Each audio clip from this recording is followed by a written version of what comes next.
And here we are, episode 2. How you doing, Ashley? Doing all right. How about you? I'm doing good, doing good. A little tired. Had to make a little coffee to get through this episode, but I'm doing really good.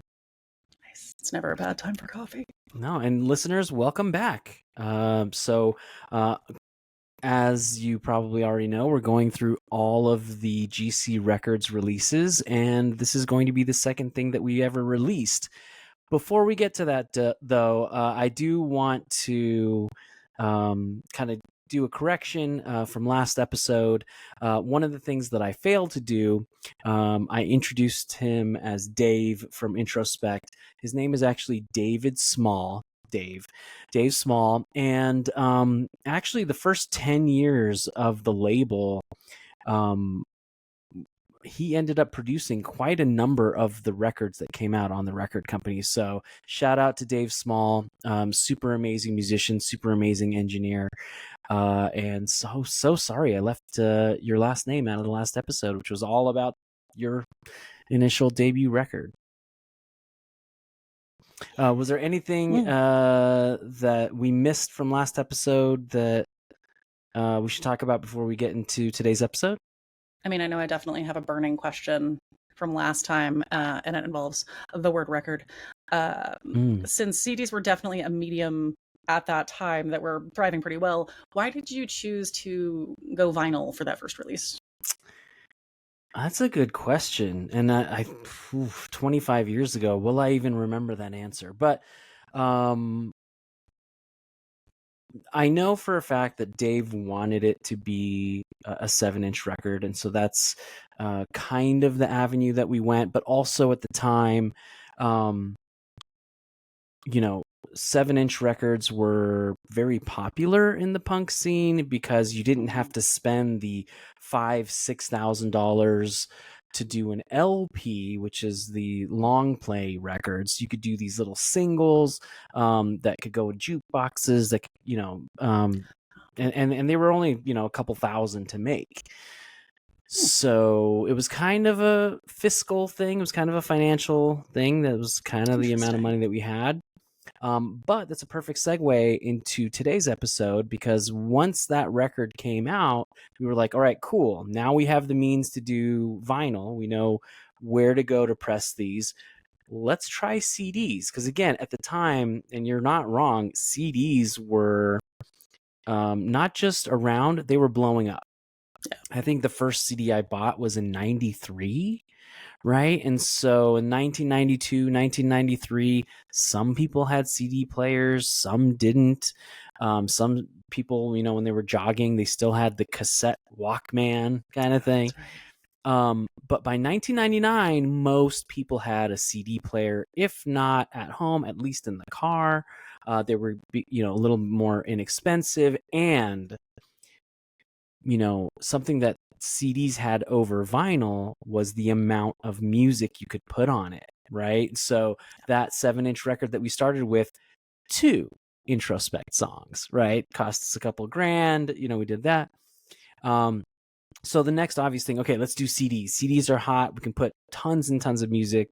And so a call went out. And at the time, so this is well before Squarespace or Wix or any of these existed, there was something called GeoCities. And was do you remember GeoCities? Oh yeah, I remember GeoCities. So that was the Wix of the time. That was where you would make your free website, and it was geocities.com/whatever, right? Yeah. And so that was the first GC website. And so I kind of, put a call out, hey, we're doing a compilation album. If you want to be included, we're looking for music from all over the world. We got a couple hits on that, and that's why the sounds on this CD compilation are varied. I mean, there's gothic from Denmark, there's hip hop from Atlanta, punk rock from San Diego. So it was like just all over the place. That was number one. But number two, I had also gone with my family to Europe, where we went to Sweden and Belgium and all over. And, me and my brother would kind of sneak away from my parents and go sightseeing. But in effect, we were actually going to punk shows and finding different people. And so we were like, hey guys, we have this record company that we're starting. We're doing this compilation if you're down. So it was just this like global call for music. And a lot of it is much in the same vein of that very, very first Introspect recording, bedroom recordings, a lot of bedroom recordings, a lot of do-it-yourself, kind of stuff, which, it was like the infancy of Pro Tools, the infancy of Cubase, like all of these things that were very clunky, but people started to get the means in their hands. So it was kind of fun. But the one lesson that I learned from the Introspect record was, people are going to buy an album from a musician that they know. And if they don't know, it's an uphill battle.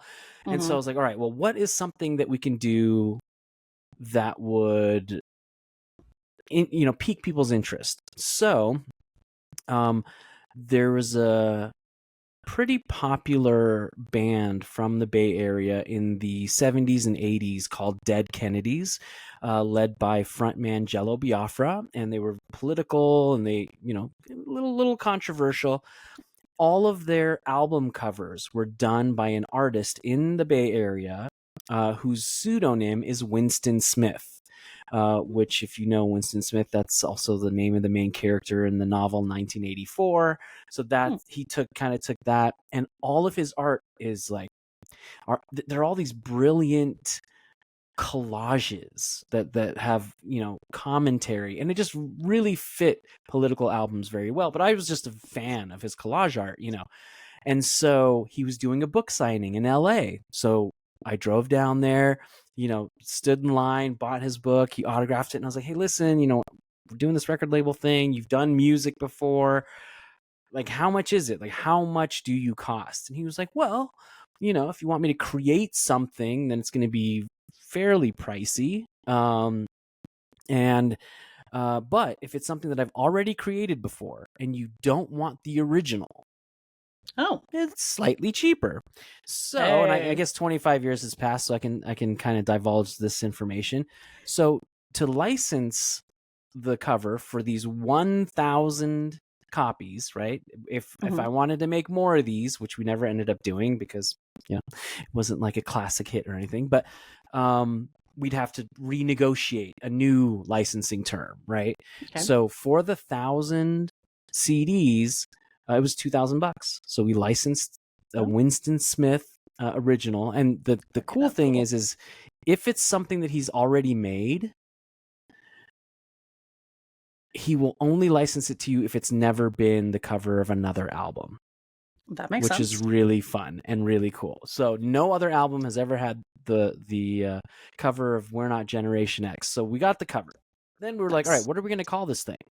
So I was born in 1978. I was at the very butt end of Gen X. Like, I almost don't even feel like I'm Gen X. Like, I feel like I'm more of like an 80s, 90s kind of.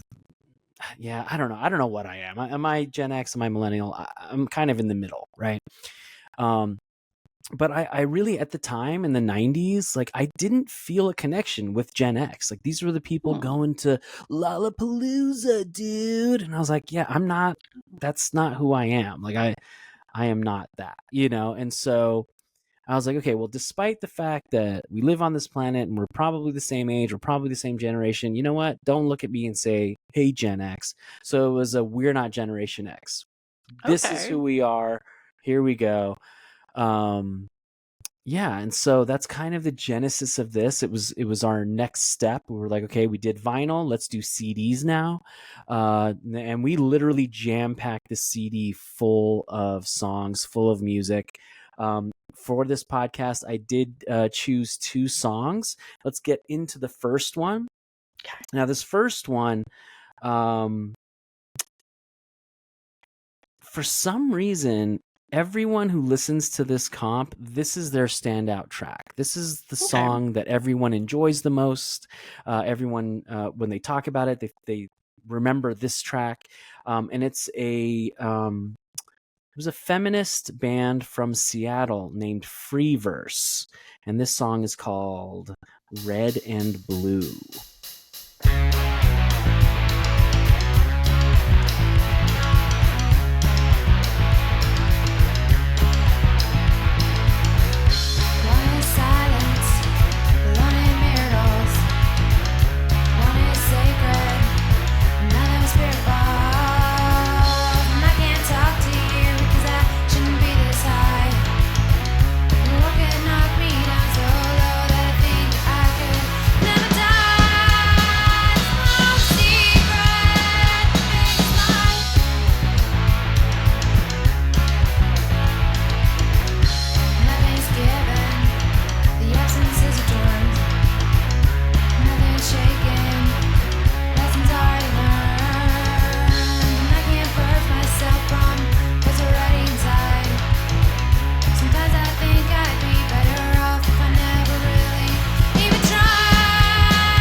Dig it. So I feel like I talked up a storm earlier. What'd you think? What'd you think of the track? What'd you think of the cover art? Cover art is stunning. I want to stare at that for like 30 minutes and pick out all the different nuances, because there is so much careful intentionality and subtlety in the image expression, and it feels very appropriate for the album title, and that sense of there's an idea of what should be in that image. There's an idea of what Gen X should be, and yet there's an underlying tone of something about this does not feel right, which I absolutely dig, Very especially in a period of time. I feel like there's a lot of folks now that will connect with that idea of not feeling as though they identify with their generation. And so I think that has a lot of wonderful I would carryover. recommend, especially to the listeners, if you're not familiar, just do a Google search, Winston Smith Dead Kennedys, and he's published some books of his collages. Cool. Look him up. He is quite prolific, actually. Yeah, it's rad. Definitely go explore that. This song had wonderful energy to it. I loved the like powerful, like punk, energetic background. What really struck me, and this is the vocalist in me and the voice teacher, is that her voice was so sweet. It had that wonderful kind of feminine charm that was very prominent in a lot of younger vocal singers from the 90s. It's a sound I heard quite a bit in my youth. And to see it applied to that genre and that message and that energy was really cool. I thought so too. And you know what? Maybe that's why it was the standout track for everyone. It was very charming, and yet kind of, flipping the bird at society while being so cute and charming, and loved it. It was both familiar and unexpected, much like the album cover.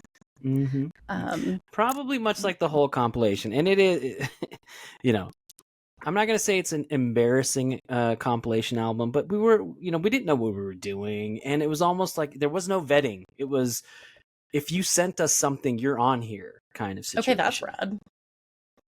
So how many ended up being on the whole compilation?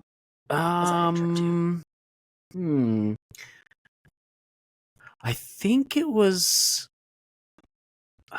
definitely over 20. Wow. It might have been about 30. I think for the digital version, there's only 18. Only because we really, really kind of curated it a little more and whittled down some of the, because again, we did. You sent us something, you ended up on the CD kind of thing. So it was over 20. Wow.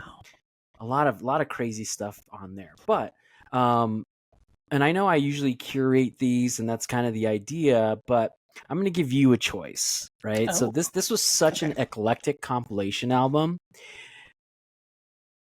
For the next track, would you like to hear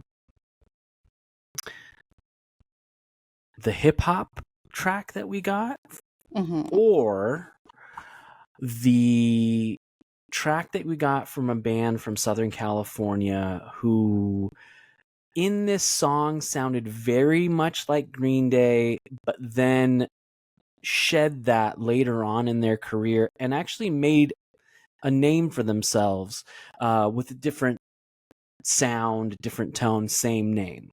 So what would you rather hear for the second song of the episode? That's such a hard choice. Because hip hop is like nothing we've been listening to, Right. but you have me very intrigued by this story, this mystery behind song number 2, and so I'm probably going to go with song number 2 because I'm very curious about that evolution. Cool, let's do it. So the hip hop song was from an artist or a group from Atlanta called The Mighty Bloodfang. They were active for a long time. I don't know if they still are. But the song that we're going to play is from a band called Limbeck, Limbeck.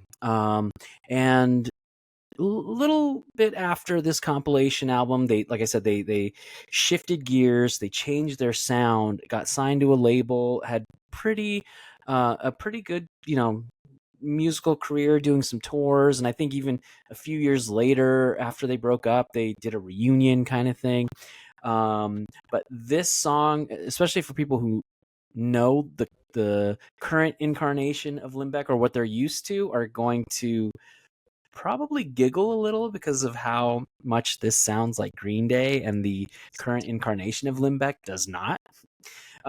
So here we go. This is from We're Not Generation X compilation, Limbeck's song Sex, Drugs, and Potato Chips.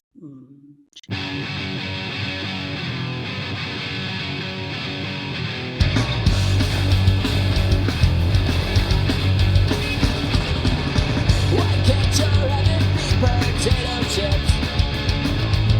Why do I have to wanna kiss your lips?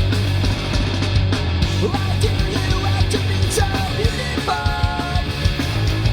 Because it's just not logical. Why do I feel down? I think it's because you're around. Should it be inferior? 'Cause you're not superior. Sex, drugs, no rock and roll. Sex, drugs, no rock and roll. Sex, drugs, no rock and roll. Sex, drugs, no rock and roll. Sex, drugs, no rock and roll.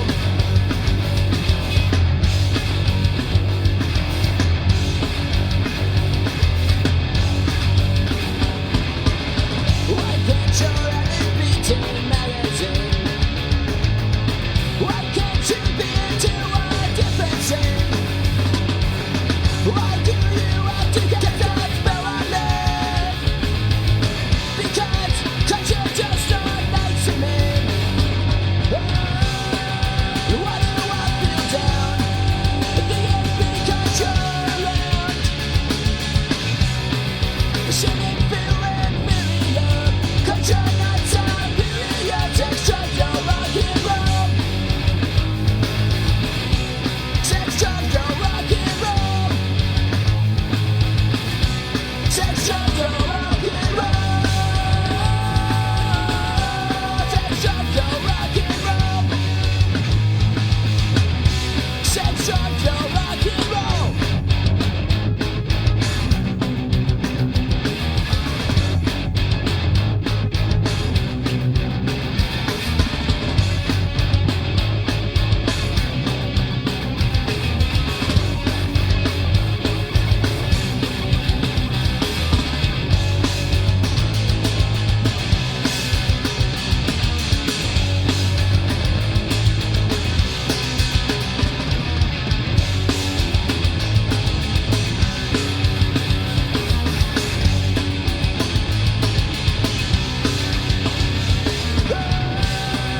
Why do I feel down? I think it's because you're around. I shouldn't feel inferior, 'cause you're not superior. Sex, drugs, no rock and roll. Sex, drugs, no rock and roll. Sex, drugs, no rock and roll. Sex, drugs, no rock and roll.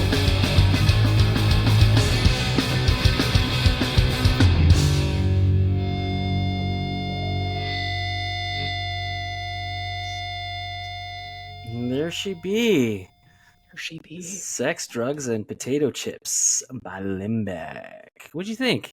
It's pretty fun, huh? Loved the energy.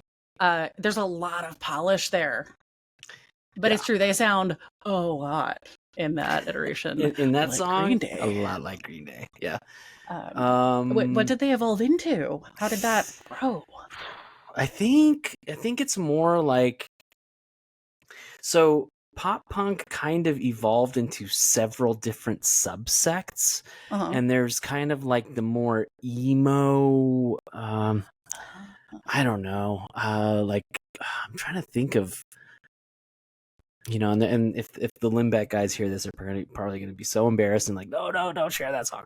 But yeah, I'm trying to think, like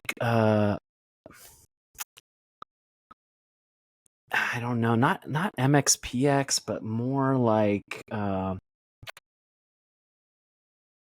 man, I can't even think of what it would be like. But yeah, like less Bay Area pop punk and more like emo. Man, like see, again, now they're gonna kill me. I was gonna say like Good Charlotte, maybe, you know, but like that kind of vibe. Yeah, they Sounds like Dr. ditched Stone has some the homework Billy to Joe do. thing. I'm really curious. Gonna have to go look that up later. Well, definitely look Limbeck up, and then you'll hear it. Totally hear the difference. But yeah, so this was our second ever release, and you know, once we did this, then we were like, all right, we can, you know, now we can do CDs. Let's do it. So the next episode of the podcast, we're going to talk about the band that we signed from Norway, who sent us a cassette tape in the mail, okay, in the year 1999. We got it. It was so cute, fuzz pop, that I was like, you know what? We know how to do CDs. Let's just offer them a deal where, and this was the deal. You know, you guys already have this recording. We think it's perfect. You don't need to do anything to it. You've already paid for it, so that's half the cost. You know, we'll pay for the CDs to get made. We'll pay to ship 500 of them to you so you can play your shows, sell them, make money, and pocket that money. You can sell them for $1. You can sell them for $20. And again, you know, whatever. It wasn't the euro at the time, but, you know, sell them for your kroners or whatever. And we'll keep the other 500. And if we make money, we make money. If not, then, you know, we had fun, kind of thing. It's a female fronted fuzz pop band from Norway called Porn Shot, which was quite an X-rated type name, because it's basically the money shot of a porn video. But it's so cute, so super cute. Can't wait to share that with you on episode 3. That is the next CD we did, and the CD after that was a split between two bands from California, who I knew from high school. So it's going to be a nice, fun next couple episodes. I want to thank the listeners for joining us. Ashley, as always, it's a pleasure. The types of questions you bring are priceless, because I couldn't even anticipate those kinds of things. Any last final thoughts before we head out? I'm just excited about the genre spread. So looking forward to the next one. Yeah, like I said in episode 1, GC Records has never had one genre. We've done all kinds of things. So it is funny when, you know, KNPR or whoever is like, yeah, the punk label. And well, we do a lot. We do a lot of punk. Yes. Maybe just because Shahab likes it a lot, but we do a lot of different genres, a lot of different things. And it's going to be exciting. So we will see you on episode 3.